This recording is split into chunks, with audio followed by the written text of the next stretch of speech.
Good morning everyone. সুন্দর একটা সকালে আপনাদের সবাইকে স্বাগত জানিয়ে আজকের ভিডিওটি শুরু করছি। এখন বাজে সকাল 8:30। তো এবার আস্তে আস্তে ফ্রেশ হব, সব কাজবাজ করব।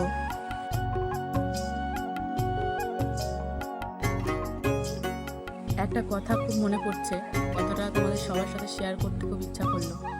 তো চলো একটা জিনিস দেখাই।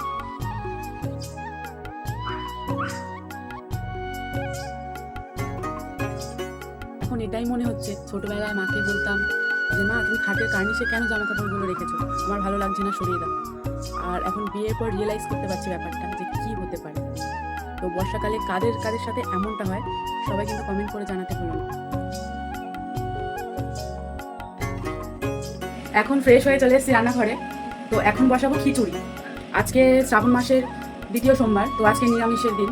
তো একবার ফ্রেশ হয়ে সোজা রান্নাঘরে চলে আসলাম, যেহেতু মা সব রান্না সব কাজবাজ সেরে নিয়েছে, আমার শাশুড়ি মা। তাই আমি এখন খিচুড়ি বসাবো। তো দেখতে থাকো কি হয়।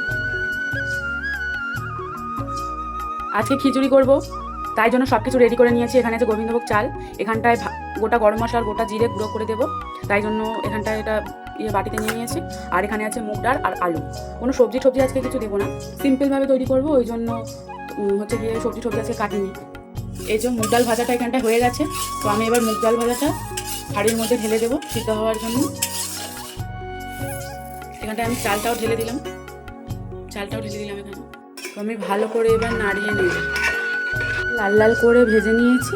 তো এবার আমি হাঁড়ির মধ্যে আলুটা ঢেলে দেবো। যেই তেলে আলু ভেজেছিলাম ওই তেলে দিয়ে দেবো জিরে আর গোটা জিরে আর শুকনো লঙ্কা ফোড়ন। আমরা তেজপাতাটা অ্যাভয়েড করি, কারণ আমার শাশুড়ি মার হাতে প্রবলেম আছে এবং শ্বশুর মশারও হাতে প্রবলেম আছে, ওই জন্য তেজপাতাটা আমি স্কিপ করে গেলাম। তেজপাতা দেবো না। আমার কথা বলতে গিয়ে পিছলে যাচ্ছে, আপনারা একটু মেনে নেবেন, সেটা আশা করছি। তো এইটা আমি এবার ফোড়ন দিয়ে দেবো খিচুড়ির মধ্যে। এবার খিচুড়ি যখন নামিয়ে দেবো তার আগে এটা ছড়িয়ে দেবো। দিচ্ছি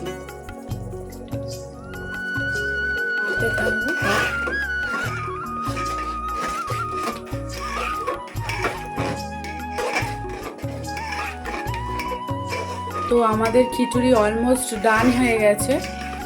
তো এবার চলুন খাওয়ার সময় দেখা হচ্ছে। আমাদের খিচুড়ি হয়ে গেছে, এখন যাব আমি স্নানে। তো স্নান করে এসে তোমাদের সঙ্গে দেখা হচ্ছে, কি করি না করি। চলো, ভাজা এখানটা রেডি হয়ে গেছে, এবার শুধু খেতে বসার অপেক্ষা। স্নান করে চলে আসলাম, এবার খেতে বসবো। এখন বাজে দুপুর 2:30। চলো দেখতে থাকো কি হয়। খেতে বসে গেছি। এখানটায় রয়েছে খিচুড়ি, এখানে রয়েছে আলু ভাজা, আর এখানটায় রয়েছে পাঁপড় ভাজা। চলো এখন খাওয়া যাক, দেখি টেস্ট করে কেমন হয়েছে। খুব টেস্ট হয়েছে।